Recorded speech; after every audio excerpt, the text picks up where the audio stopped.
परत वाटतं काहीतरी ऑर्डर आणलेली आहे.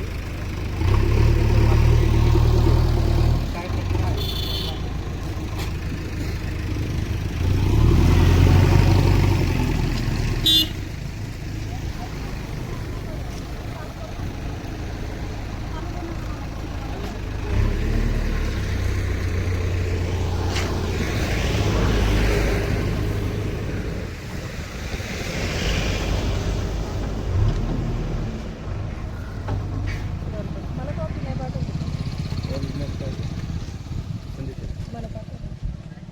आत्ता आहे का?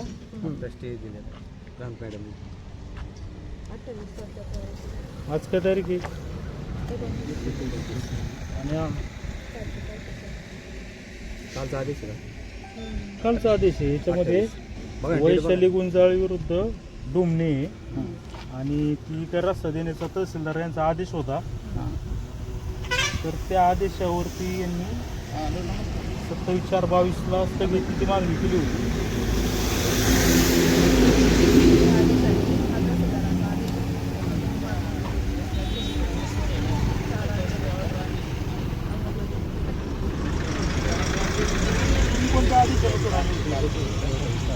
आम्ही तहसीलदार साहेबांच्या आदेशाने आलो होतो आणि ही काल झालेली तारीख आहे ना. शिकायच्या आधी काम केलेलं आहे रस्ता खुला करण्यासाठी.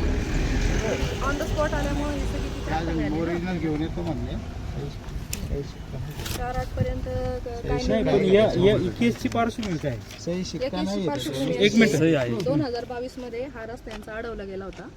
तर अडवल्यानंतर त्यांनी अपील दाखल केलं तहसीलदारांकडे. तहसीलदार साहेबांनी त्याच्यावर रस्ता खुला करण्यासाठी डुमणे यांच्या बाजूने तो निकाल झाला की रस्ता खुला करावा. तर प्रतिवादी यांनी परत प्रांत साहेबांकडे अपील केलं होतं. तर तेव्हा पण डुमणे यांच्या बाजूने रस्ता कायम केला होता तहसीलदार साहेबांचा निकाल. तर यांनी परत आता दाखल केलेली रिव्हिजन त्याच्यावर मग आता त्यांनी परत 4 तारखेपर्यंत स्टे दिला. नाही, प्रांतांनी ऑलरेडी निकाल दिलाय ना आणि यांचा जो काय आहे रस्ता करण्याचे आदेश मान्य केलेत. मग तेच आदेश स्टे कसा देता येऊ शकतो? रिव्हिजन अर्ज केलेला आहे त्यांनी. 4-8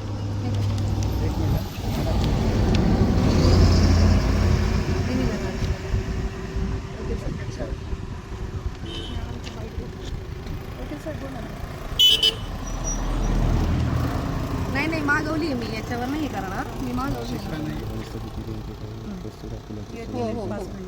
हो मी पण नाही हलणार इथून आहे मी तशी. डुमणे साहेब स्टेचा अर्ज कधी केला होता तुम्हाला? काय याचं काय स्टेचा अर्ज म्हणजे 21/7 तारीख होती. ते कोर्टासमोर सुनावणी झाली, त्याची वकिलांनी बाजू मांडली आणि ऑलरेडी तहसीलदार प्रांतांनी निकाल दिला होता की रस्ता खुला करण्यात यावा. तुमचा फोन हां, तर प्रांतांनी रस्ता खुला करण्यात यावा अशी ऑर्डर दिली होती. तरी पण त्यांनी प्रांताकडे अपील करून हे प्रांताच्या कोर्टमध्ये परत ते केस म्हणजे प्रांतासमोर झाली. वकील साहेबांनी बाजू मांडली. ते म्हणले तुम्हाला स्टे देता येणार नाही. ज्या दिवशी तारीख होती त्या दिवशी त्यांनी बाजू मांडून त्यांनी स्टे काही दिला नाही. आता त्या दिवशी दिल्यानंतर आज कसं काय दिला हा प्रश्न आहे परत. आणि याच्यावर त्या तारखेला दिला आम्हाला मान्य.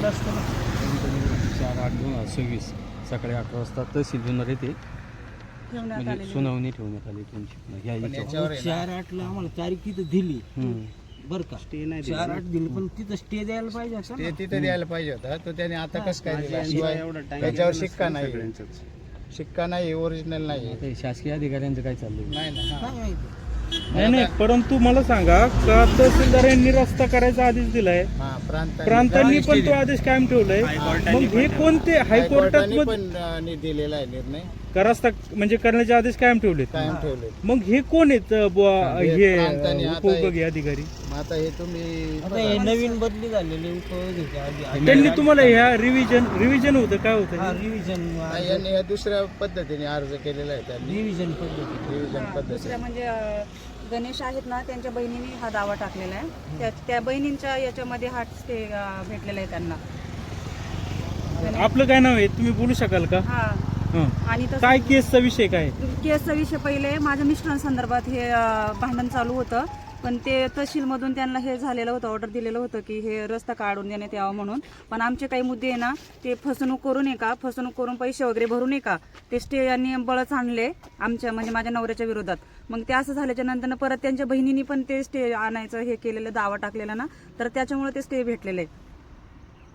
म्हणजे असं झालंय का याच्या बाजूनी तहसीलदारांनी निकाल दिला, होता पण ते फसवणूक करून घेतलेलं ना, हा काय जो असेल तो असेल, पैसे भरून ते हे दिलेलं होतं. म्हणजे तहसीलदारांना पैसे देऊन निकाल करून घेतला असं तुम्हाला म्हणायचंय हा का? मग तेच असणार आहे ना, कारण आमच्या भरपूर बाजू आहेत, म्हणजे जे आहेत ना डॉक्युमेंटली, तर ते भरपूर आमच्याकडून बाजू आहेत. संजय ना, तरी पण, हा. तुमच्या मिस्टरांचं काय नाव? संजय रामदास गुंजाळ. गणेश उर्फ गणेश.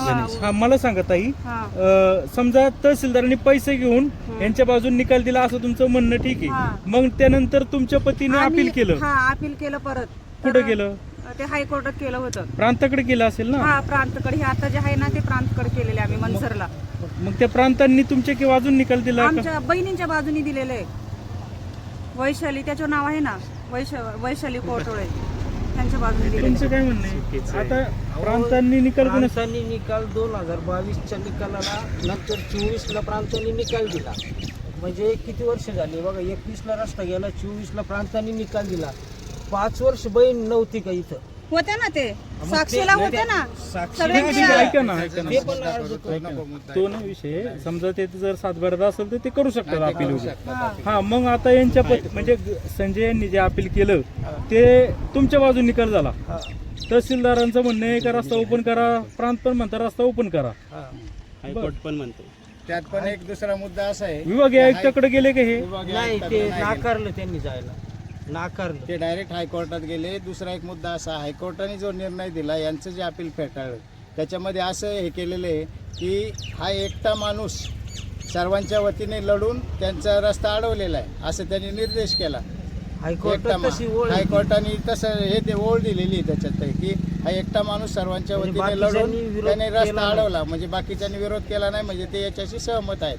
मग आता हे जर हायकोर्टाने जर सगळ्यांच्या त्या निकालामध्ये कुठे ते पेज निकालामध्ये अशी ओळ आहे तर मग परत हायकोर्टाने दिल्यानंतर मग प्रांत कसं काय त्याला हे करू शकतात? मला तेच म्हणायचंय का नाही, आता तुमची जी केस चालू होती हा. त्याच्यात जे संजय आहे त्यांच्या बहिणींना केलं होतं का प्रतिवादी तुम्ही? सगळे ते नाव आले ना सातबाराचे, त्यांना नोटीस गेले त्यांनी होते का? सगळे जेवढे सातबाऱ्यातील इतर आहेत ना ते त्याला सहमत आहे असं दाखवलेलं आहे त्याच्यात. नाही, तुम्ही एखादा प्रांताचा आहे ना, निकाल दाखवा ना. प्रांताचा दाखवतो. त्यांच्या निकाल बहिणींना दाख- तिथं हे केलं होतं का? हायकोर्टाचा दाखवा, तुमच्याकडे जे काही निकाल त्यांना दाखवा मीडिया पुढे. हातात देऊन ठेवा. तिकडे दे.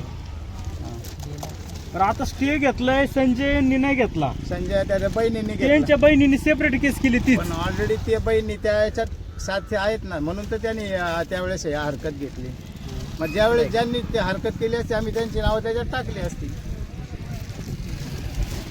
आता हा पहिला निकाल हा पहिला तहसीलदारचा निकाल कोणत्या साली दिलाय? हा 22 साली 24/11 ते दुसरी कागदपत्र यांच्या हातात. 27/4/22. हा एक मिनिट, हा हे बघा, हे 27/4/22 हा प्रांतचा निकाल. 27/4 कोण पार्टी दाखवा. पार्टी हे बघा ना, डुमणे विरुद्ध संजय गणेश गुंजाळ एकालाच केले तुम्ही, बहिणींना का नाही केलं? मग त्यांनी हरकत नाही घातली ना, सगळे त्यांच्या वतीने तोच फक्त लढत होता, बाकीचं कोणी सगळ्यांच्या झालं वतीने नाही, एकट्याच्या वतीने लढत होते तेव्हा ते. नाही का?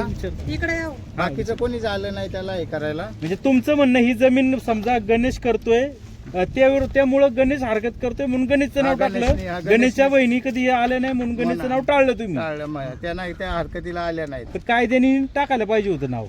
बर, ठीक. आता हे आता बघा, हे आता हा सगळं- ऐका हा एक मिनिट. सबनिसांनी तुमच्या साईडने निकाल दिला, मग आता प्रांतांकडचा निकालपत्र दाखवा.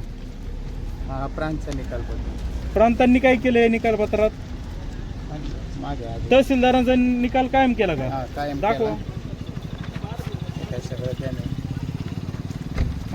हा लिहिलंय याच्यामध्ये. अपिलार्थी यांच्या अपील अमान्य करण्यात येत आहे. म्हणजे कोण अपिलार्थी? संजय यांचं अमान्य केलं. मग आता संजय यांनी कुठं अपील केलं परत? त्यांनी संजय यांनी याचे कलेक्टरकडे न जाता ते डायरेक्ट हायकोर्टात गेले.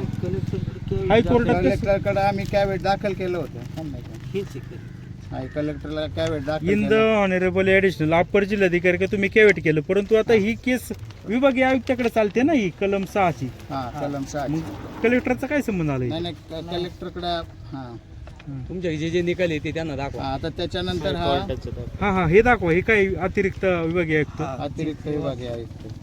हा याच्यामध्ये अपील केले संजय उर्फ गणेश रामदास गुंजाळ यांनी प्रांतांच्या निर्णयावर व्यथित होऊन, तर संजय उर्फ गणेश रामदास गुंजाळ यांनी विभागीय आयुक्तांकडे असं लिहिलंय का आमच्या अपील म्हणजे अपिलामध्ये तांत्रिक चुका झालेल्या आहेत, त्यामुळं आम्ही या अर्ज तुमच्याकडचा माघार घेतोय आणि आता आम्हाला मुंबई इथं रिट पिटिशन दाखल करायचं, त्यामुळं अपील काढून टाकण्याची परवानगी मिळावी असं याच्यामध्ये लिहिलं आहे आणि विभागीय आयुक्तांनी लिहिलं आहे की त्यामुळं हा सदरचा अर्ज मान्य केला आहे आणि हे गुणदोषावर निर्णय न घेता विना कार्यवाही कागदातून कायमस्वरूपी त्यांचं तो अपील काढून टाकलं. मग त्यांनी रिट केलं का दाखल हायकोर्टात? हायकोर्टात केलं होतं ना. दाखव बरं हायकोर्टाचा निकाल. तिथे हायकोर्टाचा निकाल कुठे? डायरेक्ट असं प्रांताच्या निकालाच्या एवढं डायरेक्ट हायकोर्टात कसं काय जाता येईल? हायकोर्टात गेले. बरं मग दाखव ना आपण ते काय. संदीप भाऊ हा गणेश तुमचं नाव आहे गणेश संजय उर्फ गणेश.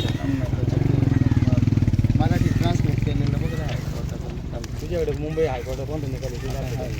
हा दिवाणी न्यायालयाचा दिसतोय का याच आहे? एक मिनिट. त्यात खाली सही असेल ना. जिल्ह्याचं दिवाणीचं हायकोर्टाचं त्याच्यातच रीट काय दाखल केलं? तुम्ही दाखल केलं होतं ना, ऍक्सेप्ट केलं कोर्टाने. बाहेर काढ. काय झालं निकाल त्याचा?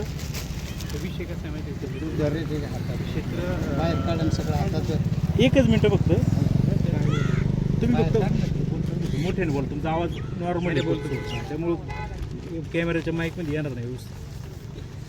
नाही ज्याने ज्याची जे बाजू आहे ना वस्तुनिष्ठ हो, हो, मांडा हो. स्पष्टपणे बोला. ते ते काय काय आहे, एवढं ते जे आहे. असेल ते ऑफिसला डॉक्युमेंट होईल. तुमची ते केस काय पास एवढं लय? सर्वोच्च न्यायालयापर्यंत गेली हा. म्हणजे जोक नाही ना.